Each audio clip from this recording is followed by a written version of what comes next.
Hello everyone. आज का जो हमारा टॉपिक है वो है end of history. End of history दिया था फ्रांसिस फुकुयामा ने। सबसे पहले वो एंड ऑफ हिस्ट्री की बात करते हैं एक शॉर्ट आर्टिकल के थ्रू 1989 में।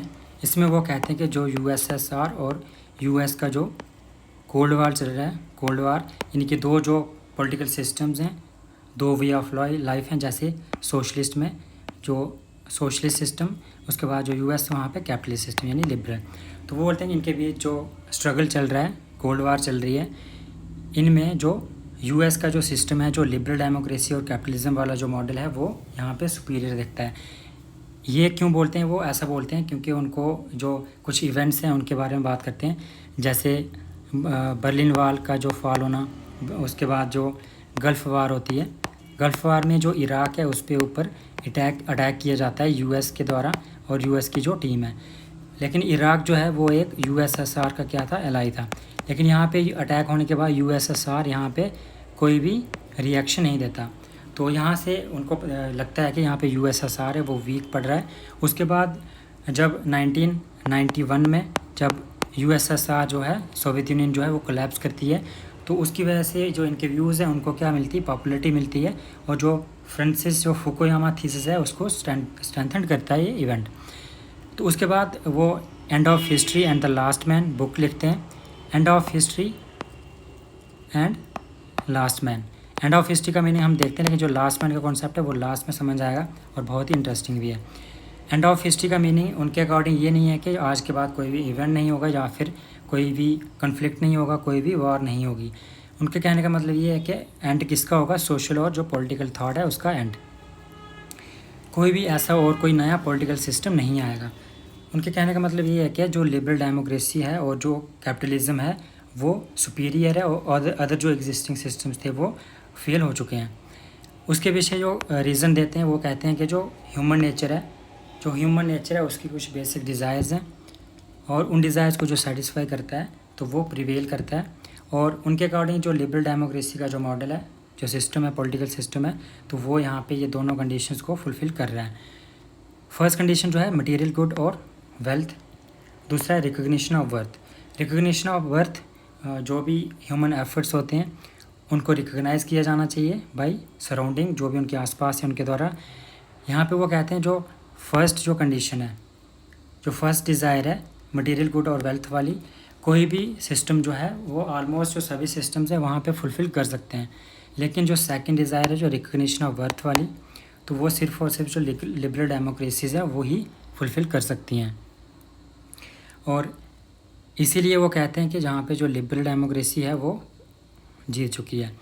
अपने व्यू पॉइंट को वो जस्टिफाई करने के लिए यहाँ पे यूज़ करते हैं हीगल और प्लेटो के कॉन्सेप्ट। हीगल का कॉन्सेप्ट जो कहते हैं, हीगल कहते हैं कि कोई भी ऐसी सिविलाइजेशन जिसमें जो फंडामेंटल डिज़ायर्स हैं ह्यूमंस की, अगर उसको वो से सेटिस्फाई कर पा रही है तो वहाँ पे हिस्ट्री का एंड हो जाएगा। यानी कि वहाँ पे जो सिस्टम एग्जिस्ट कर रहा होगा वो क्या होगा, बेस्ट होगा। तो इसको भी यूज़ करते हैं। उसके बाद जो प्लेटो का नोशन है, नोशन ऑफ थाइमोस, इसको यूज़ करते हैं।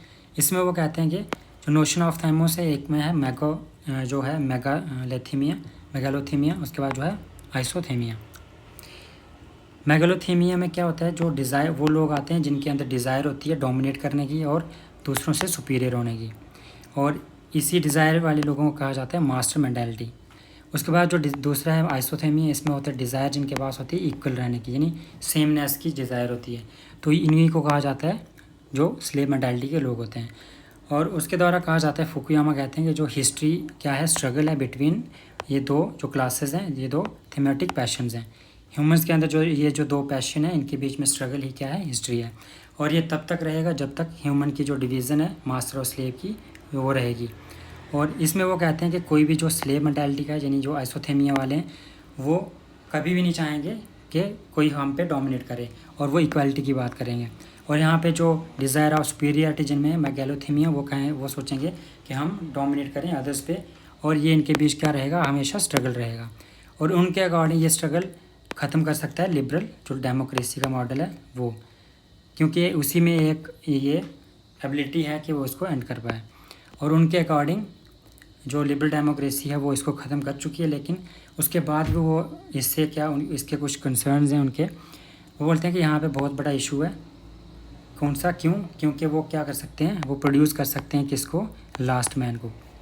उनके अकॉर्डिंग जो लास्ट मैन है वो कौन है? लास्ट मैन वो है जो सेटिस्फाइड है with the mayor equal rights and material comfort. वो इक्वालिटी में ही खुश है और जो उसको मटेरियल कंफर्ट मिल रहे हैं वो उसमें खुश है। वहाँ पे वो इनोवेटिव नहीं होना चाहता है, क्योंकि वो सिर्फ इक्वालिटी को चेज कर रहा है at the cost of expense of किसकी कॉस्ट पे? एक्सीलेंस की कॉस्ट पे। वहाँ पे एक्सीलेंस नहीं आ रहा है, वो कॉम्पिटिटिव जो स्पिरिट होती है वो नहीं आ रही है। और उसका नुकसान ये है कि यहाँ पे कोई इनोवेशन नहीं आएगा, यहाँ पे कोई ग्रोथ नहीं होगी, कहाँ पे कोई डेवलपमेंट नहीं होगी। तो ये सारे इश्यूज़ हैं। उसके बाद वो एक सोल्यूशन देते हैं, वो कहते हैं कि जो भी कंट्रीज़ हैं जहाँ पे जो एंड ऑफ हिस्ट्री वो है डोमिनेट करता है, तो उनको कुछ रास्ते देना चाहिए एक्सप्रेस करने के लिए मेगैलोथीमिया को। जो लोग मेगैलोथीमिया वाली मेंटालिटी रखते हैं, यानी मास्टर मेंटालिटी रखते हैं, सुपीरियर होना चाहते हैं, उनको रास्ते देने चाहिए। सिर्फ एक फील्ड को छोड़ के पॉलिटिकल फील्ड को। पॉलिटिकल फील्ड में जो पॉलिटिकल स्फेयर है वहाँ पे इक्वालिटी होनी चाहिए। जो अदर स्फेयर्स हैं जैसे इकोनॉमिक स्फेयर, साइंटिफिक और जो क्रिएटिव फील्ड हैं, इनमें जो है वो मेगैलोथीमिया अलो होना चाहिए कि यहाँ पे वो अपनी सुपीरियरिटी शो करें, एक्सलेंस शो करें। तो उससे क्या होगा? एक कॉम्पिटिटिवनेस आएगी, उससे क्या होगा? ग्रोथ आएगी, डेवलपमेंट आएगी और इनोवेशन होगा। तो ये उनका जो एंड ऑफ हिस्ट्री का जो कॉन्सेप्ट था उसका एक ब्रीफ था। नेक्स्ट वीडियो में हम देखेंगे end of ideology.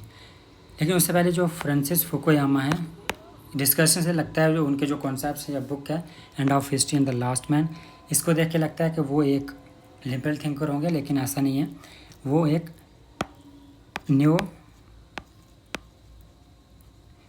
Conservative thinker हैं, ये पूछा जा सकता है।